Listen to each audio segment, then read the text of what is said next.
Oh boy, here we go. This will get people wild and out. Pride Month is almost over. Thank God, because if I see another rainbow flag on my feed, I might buy a pack of Skittles and start slingshotting them at my screen. No, 50-50, man. My distaste may come as a surprise to some people, considering I'm actually a part of the LGBT community. In case you haven't noticed from my endless references to titties and busty Latinas in the past 10 videos, I like hot chicks. This is not a coming out video. I mean, it's pretty obvious. I don't need a rainbow flag and a teary-eyed video confessing the fact that I like big butts and I cannot lie. But it may be interesting to hear that I'm actually extremely ashamed to be a part of this community. And look, I know we've come a long way. There was a period of time when anyone who wasn't heterosexual was scrutinized or in severe cases even killed. And as glad as that's true, because like a lot of people might forget that back in the day, people would even get like kind of lose sponsorships and stuff like that for talking about or like getting involved with anything that's gay. And instead of it being political correctness, it was family values.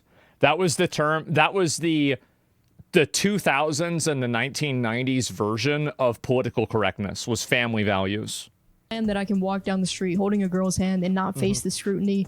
I also feel like we've passed the point of acceptance and are now at the point of blatant indoctrination. Someone has to say it. These pride parades have gotten disgusting. It's not even about acceptance anymore. It's a provocative and aggressive public display of hypersexuality and fetish. What was supposed— I agree with this. I don't think you should be able to do this out in public because this is a public place and there's children present. And so like this basically, I mean, this is a sexual fetish. And going around like this is you're doing this for gratification. So if you're doing this in a public place and there are children present, I don't really think this is good for society. And I also think that like, I think most like reasonable people see that. And I think it also alienates a lot of other like kind of like middle of the road type people, like not people that are like homophobic, but people that are like maybe it's like, oh well, I like somebody that would be sad if their kid was gay, but they don't have a problem with gay people, right? So like they're a little bit kind of in the middle, and so they have a little bit of discomfort. This like pushes them towards like homophobia, I think so.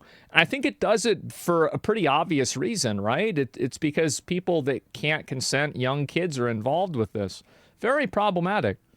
Being like this is being themselves. Well, you can be yourself however you want, but when you go out in the public, you no longer can just be yourself.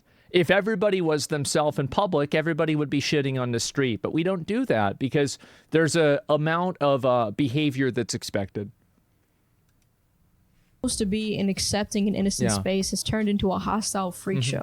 I didn't go to Pride, never will, unless it's to document the absurdity of it, but this is what LGBT is associated with now. It's no longer I do think also like people with these like really weird sexual fetishes and their like fixation on trying to display them to the public. Like I feel this way, so I feel this way with a lot of different things. I think that people that film OnlyFans content in public, I think that should be like public indecency.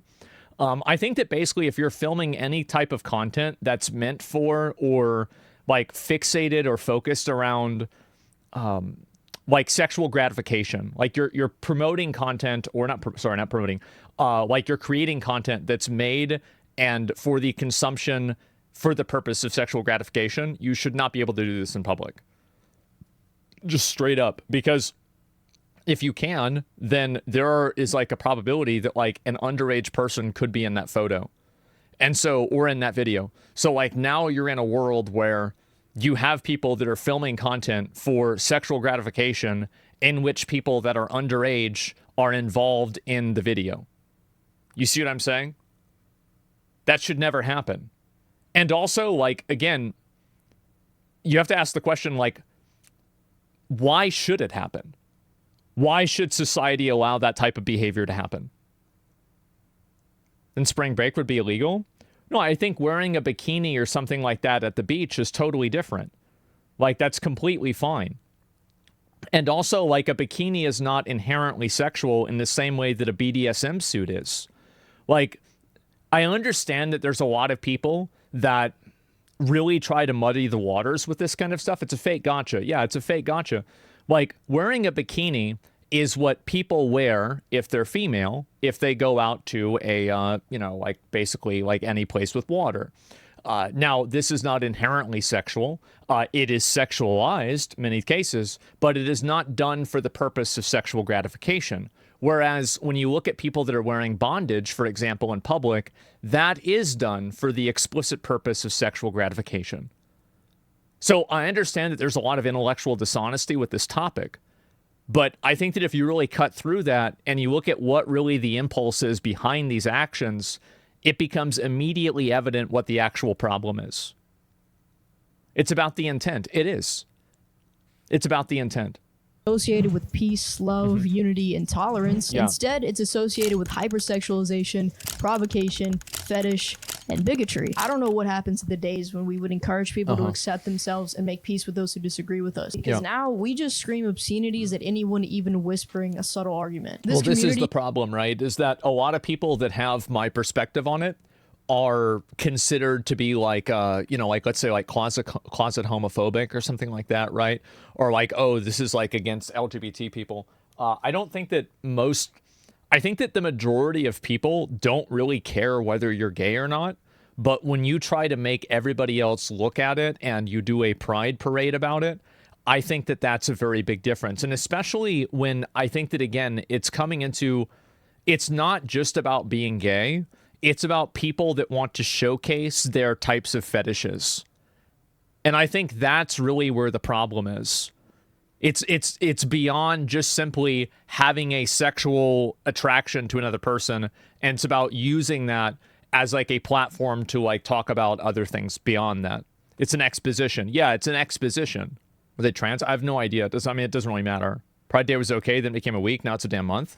And if you agree with them, and make you agree with them and not being able to disagree. Yeah, it's very hard to speak out against this because of how much control people like this have over the narrative. Sexual deviants riding the LGBTQ movement. I unironically think that's what's happening. And I think that like you already saw that with like MAPS, right? Minor attracted persons.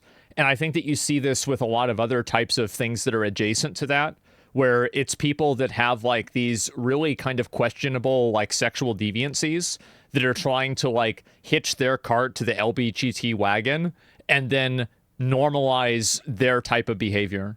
He has managed to weaponize its own labels and use them unfairly, not hesitating to label any opposition as transphobic or homophobic. It's funny because we used to be the ones complaining about intolerance. Two girls holding hands in public were at risk of being fucking shot. They couldn't adopt kids, get married, start a family. So I completely understand why we spent so many years fighting for tolerance. But we have it now. And it's also that people want to just be able to be treated equally, right? I mean, I think that that's fair. And also the big problem with, like, for example, being able to get married was that the law didn't let you do that. Like, it's very different. Like, you can talk about, like, there are two very big components to this. There's culture, and then there's the law. Now, obviously, one influences the other and vice versa even, right? But we're really talking about the laws. And if the laws are treating people differently, well, that's definitely not fair. We've been shown tolerance. We're now the ones refusing to reciprocate it. We've now become the side that is intolerant to opposing beliefs. The script has flipped completely, and it's not for the better. See, back in the day when I was a little G rolling up on my Heelys trying to finesse the hoes, I didn't even know what gay was, much less. I feel like, I mean, for us, we definitely knew what gay was, but it went from wanting to be treated equal, but wanting to be treated like a protected class. Yeah, lesbians never faced the same harsh treatment as bi and gay men. Nobody cared about lesbians because guys made it into a fetish. Nobody cared about lesbians because guys made it into a fetish. I think that that's like a very contemporary worldview, and it's probably something that could have been true in the year 1995. But I think it's also a worldview that is primarily like it. I think that if you talk about people that are like, if you like listen to like, 65-year-old lesbians, I think they're probably going to tell you that that's not true. And also it's like a matter of like degree. I do think that there's a spectrum of tolerance where most people, like I would say that the majority problem that people have with like LGBT is pretty much the T. I think so. most people, it seems like, are kind of okay with bi, gay, lesbian, etc. But I think it's really the trans issue that is the most divisive, and the, like, for example, non-binary issue that's the most divisive. And I would say that if you look at the amount of like discourse about it, that's where I would say 80 to 90% of it is. It's not on the L, G, or B. It's on the T. At this point, yeah. That's what trans was. I grew up in the South, the deep South, like frogging, gator hunting, Confederate flag South. I thought LGBT stood for let's go beer tasting. I didn't know a single gay person in my life, and I didn't have a phone or any type of social media to be exposed to it either. And yet somehow I looked like this. Yeah, right. That's 7 or 8 year old me, dope slinging and pimping since '01, baby. My idol, if you can't tell, was Rob Deerdeck. Oh, and let me tell you, I got made fun of all the time. Yep. If only I had $1 for every time someone asked me, "Are you a boy or a girl? Why do you dress like a boy?" Now, we had the opposite of this. We had a friend of ours, and he looked like a girl, but he was actually a guy. And I remember he got pulled out of the pool one time whenever we were at the public pool, and they thought that he should be wearing a top. And man, they went fucking ballistic because they were crazy, like super, like nutso. And so, oh my God, they got so mad. But boy, yeah. So pissed off when people would call me gay, faggot, dyke, because at the time I didn't know that I was gay. Yeah. So I would just be standing there like, what is this? What the fuck are you even talking about? Oh no, we had this too. I remember when we learned about the N-word. Everybody in the neighborhood was saying it to each other, and nobody knew what it meant. And this is like this big problem because all the parents in the neighborhood, they're like, well, we've got our kids calling each other the hard R, and they're like 8 years old, but they don't really know what it is. But it's like, so if we explain it to them, it's like, then we've got to explain like the Civil War and racism. It's like, what do we do about this? And I think that like a lot of the parents just collectively agreed. They're like, well, this will just blow over. And it basically did. Like everybody was using that word in the neighborhood. Like I'm not even kidding you. Like every sentence had the N-word in it. For like 6 months, maybe 3 months, and then we just moved on to another word whenever we were kids. We had no idea about any of it. Yeah, new war, exactly. One of these things that you're calling me. It wasn't until I was going into high school that I realized, oh shit. I like tits. Everyone around me knew before I knew. The reason I'm telling you this story is so that you're aware that I wasn't acting or pretending or trying to fit a label or any of that bullshit. I never dressed like a boy out of opposition for tradition. I never did it in pursuit of being unique. As cringy as it sounds, I was genuinely just being myself. My interests were never in Barbies or playing house. I wanted to play basketball and build Lego City. I was never constantly in my head thinking, oh, if I do this masculine thing, then this feminine. No. What 8-year-old kid thinks and I think about? Also, like, it's the people that fixate around that, I think that they turn sexuality into being one-dimensional. Because there's a lot of people that are gay, like there are feminine lesbians. It's like, this is one of the good examples of it, is like, I always see this happen in like media. It happens constantly, where it's like, oh yeah, we're going to show this is the lesbian character, and you can tell that she's lesbian because she looks and acts like a man. No, there are lesbians that act like girls too. And it's like this form of like, I don't even, it's so obnoxious. Yeah, it's like the butch stuff, exactly. Yeah, and it's like, it's weird because to me, like, I feel like it's so obviously stereotyping, but somehow it's just become more accepted. I've never met a girl I didn't think titties were hot, lesbian or not. Yeah, sure, right? Mostly a Gen Z thing. Yeah, or the short hair. Yeah, there's plenty of girls that are feminine that are lesbian. And it's the same with guys, right? There's plenty of gay guys that, you know, look like, you know, they could be construction workers. It's not like every gay guy, you know, looks like you're, you know, like the average, like, twink, right? But it becomes so caricaturized. And I think it's very patronizing. that. For an 8-year-old kid to be thinking like that, they Yeah. will either have to be medically neurotic or extremely brainwashed by social media. I didn't have And I think TikTok. also, like, there's the messaging that enjoying masculine things makes you a guy and enjoying feminine things makes you a girl. I think that, like, yeah, clearly there's a trend, but the fixation around kind of trying to tally up the two and see, like, which one are you more of, I feel like that's very unhealthy. Like, as a kid, there were plenty of feminine things that I liked doing, and there were a lot more masculine things that I liked doing, but I never thought, like, oh my God, I can't do this, or people are going to think I'm a girl. It's reductive. Yeah, it's just completely reductive. Or Instagram as an 8-year-old kid. Thank God. And I feel genuinely sorry for kids growing up on these platforms, being exposed to all of these attention. Wait, what is this? Genuinely sorry for kids growing up on these platforms. Prince self, bunny self, blood and blood self. So I guess they just made that shit up, huh? Yeah, they just went and made that shit up. That's crazy. Wow. Platforms being exposed to all of these attention. Rats pronouns. Oh my God. Whoring and degenerate ways of life. Yeah. They don't get to see that all the real trans people are discreet. Like, I mean, I'm sorry.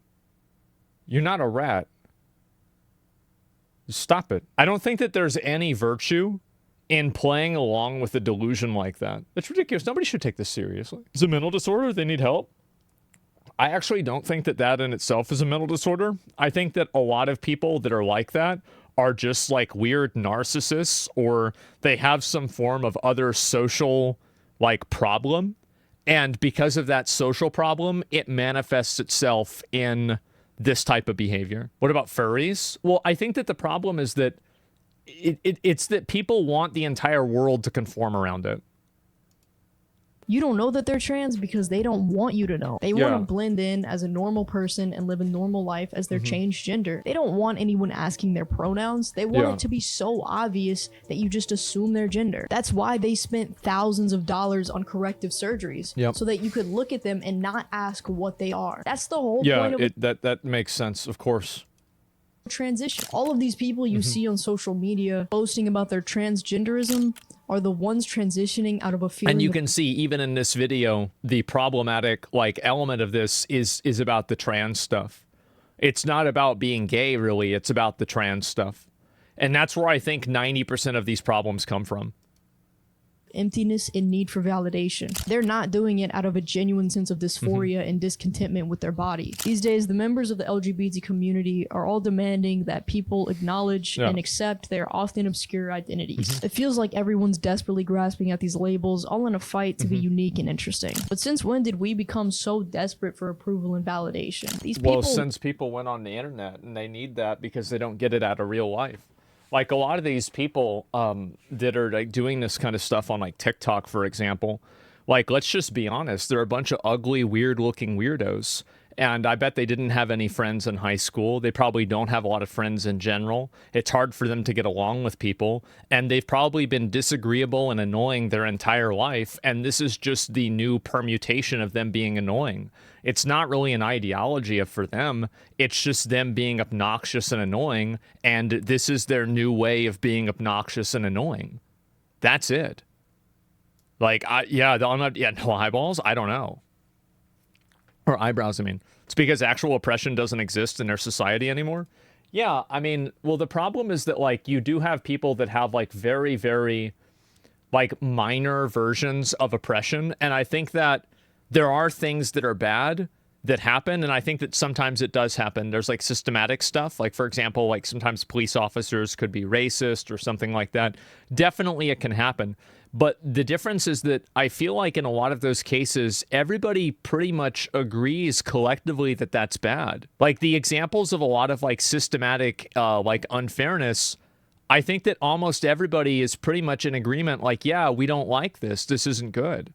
Look attention hungry and childish. It's like they're desperate for the whole world to accept and integrate their worldview. Well, it's like if you look at somebody like this, like if I see this person, I am thinking of like Britney Spears when she shaved off all her hair. A deeply disturbed individual that needs proper mental help. Like a normal person doesn't act like this ever. This is crazy. Baron Harkonnen? Yeah, exactly. But that expectation is frankly unrealistic and juvenile. My sexuality is not a core part of my identity. I don't purposely flaunt it. I don't expect anyone to respect it. And I sure as hell don't need a stranger's validation for why it's okay. I am the way that I am. Whether you like that or not is absolutely irrelevant to me. I'm not proud of being gay. I think that there also are a lot of people that are, they try to push this kind of stuff because they want to feel good for pushing it. And I think that's what happens with especially people that are like, you know, it's like what I always say, like the upper middle class white women, right? Where it's like always, okay, we're going to help you by doing this very performative version of activism. So, you know, yes, it's going to be in your benefit, but primarily, and the real driver for this action is us being conspicuous about being good people. And I think that's where a lot of it really comes from. You're proud of being heterosexual? You're right? I mean, I don't really think it's about being proud or not being proud. Like, I think it's just who you are as an individual. It's kind of like, it's kind of like the idea of people, like, choosing to be gay or not. I've always disliked the idea of that because, like, the idea that, like, oh, you don't choose to be gay. I thought that was stupid because even if you didn't choose to be gay, if you want to suck a dude's dick and you're another dude, you should be able to do that. It shouldn't matter whether you should have the freedom to decide whether it's a choice or not. That's it. It's that simple. So it's very, like, a lot of this stuff is so weird to me. Dumb. Because when you think of the word pride, you think of some type of achievement, some accomplishment, something you worked for. My attraction to women is not something that I chose. I didn't work for it. It's just how I am. Straight people don't flaunt the fact that they're straight. That's just how they are. Do you really think that anyone gives a shit about what genitalia you're attracted to? I genuinely can't think of a more irrelevant detail about your character. I don't give a fuck who you hump, as long as it's not my chick. I think that there's a bit of that that's true, right? Is that, like, some guys do feel uncomfortable around guys that are gay because they're just not really used to it. But I think also a lot of the people that have problems, this is a great video, by the way. Like, I never saw this before. I agree with pretty much everything that she's saying. Like, this is true. Sexuality is developed. Well, I think it's probably both, right? I mean, you're going to have a component to this that's, like, more, that's, like, more focused and less focused around this. It probably, you know, there's, like, some nature, some nurture to it. So I think that, like, to an extent, there can be, like, life experiences that a person has that alters their sexuality. But I think also you do probably spawn in with a certain degree of sexuality as well. So it's hard to say. YouTube removed this video for hate speech. I appealed, thankfully, and they accepted. The video's back up and it's here to stay. There you go. And this is the problem, is that people like this. The problem is that, like, an authentic and a genuine conversation about topics like this, it's very hard to have it because you have people that constantly try to, like, kind of use it as a platform to virtue signal. Like, oh, well, I care about people like this. It's, like, the right thing to do or something like that. And I think that's the majority issue. How people are so devoid of personality that your sexuality is your only characteristic. I think that there's straight people that do that too. Like, their entire personality is, like, you know, their ability to hook up with girls. But I think that, like, for a lot of people, that ceases to be cool. So basically, like, the coolness factor for that, like, it peaks at, like, 16. And then I think it's probably about the same. And then, like, at 25 and, like, 30, it really kind of goes down a lot, right? Because, like, a 40-year-old guy that's bragging about that, in a lot of cases, it seems like it's kind of sad. In many, like, you know, this guy doesn't have a family. He's not, you know, like, building something. He's not building, like, any sort of, like, legacy. He's just hooking up with random girls. So I think that's really what happens. It's very sad. But, like, if you're doing this at 19 or 16 or, like, 21, you're going to have people and guys around that same age group that are going to think that's really cool. So I think that's the difference. Yeah, 40-year-old in clubs, yikes. Exactly. Like, how many of you guys have ever been to, like, you know, something like that? And you see people that are clearly very too much, like, they're clearly too old to be there. I see it all the time. Anytime that I go to a club or any sort of, like, convention like that, abso-fucking-lutely. It's so weird. Yeah, it's the need for validation. I guess so. They're always doing coke. I guess so. I suspect there's a genetic component because me and my brother are bisexual. Yeah, I mean, I think that there's probably like 50 different components to it. It's kind of like everything else with people where there's not like one thing that causes something to happen. It's probably, or any sort of like pathology, there's not like one causal factor. There's like 50 of them. I think that's what would happen the most. Yeah, Wincest, chemical imbalance, maybe you're right. But no, I think that a lot of this is true. I'll read some comments about it on my subreddit here. Very well said. I think many people feel the same way, but the culture of that community doesn't really favor critical thinking and free speech. Yeah, but like, do you guys see kind of what I'm saying about how I feel like, I think 90%, I'm not even kidding, it probably could even be higher than that. At least 90% of the animosity and problems that people have with, like, let's say the LGBT stuff is about transgender and non-binary and, like, you know, like made-up genders and stuff like that. That's where I think that most of the actual, like, issues come from. Yeah, exactly. Being gay is almost statistically impossible to be genetic. I have no idea, right? But I'm just saying in general. If you only agree 98% you're phobic, well, I don't know. And some stuff like rad and rat self, well, that's what I was saying before about, like, made-up genders and stuff like that. Transition as a child is where a lot of people get upset. Yes, but transitioning as a child is derivative of trans. Like, you're not going to transition to being gay, right? You don't need to take hormones for that. You're just gay. So that's the whole point that I'm making. There's no such thing as a gay rat. That's not true. It's actually not true. Yeah, it's just, it's not true. So there's actually been a lot of studies that have been done, and these studies were done, like, basically, you're looking at, yeah, did you ask it? Well, no, basically, so this is a very popular study that was done with a lot of rats, and whenever you have so much of a overpopulation of an area, you have a lot of, like, different antisocial and non-normative behaviors that occur, like, for example, you know, the rats, like, not wanting to, like, have a mate, or the rats, like, being homosexual or something like that. And this is observed in a number of different studies that it's happened that have been, you know, conducted over the years. Rat Utopia, the Mouse Utopia, YouTube videos? Yeah, exactly. And so it's extremely popular. Oh, and by the way, the end, the happy ending for the overpopulation of the rats is they all died. Yeah, they all died. And so that was, you know, kind of not so good. But, you know, that's how it is.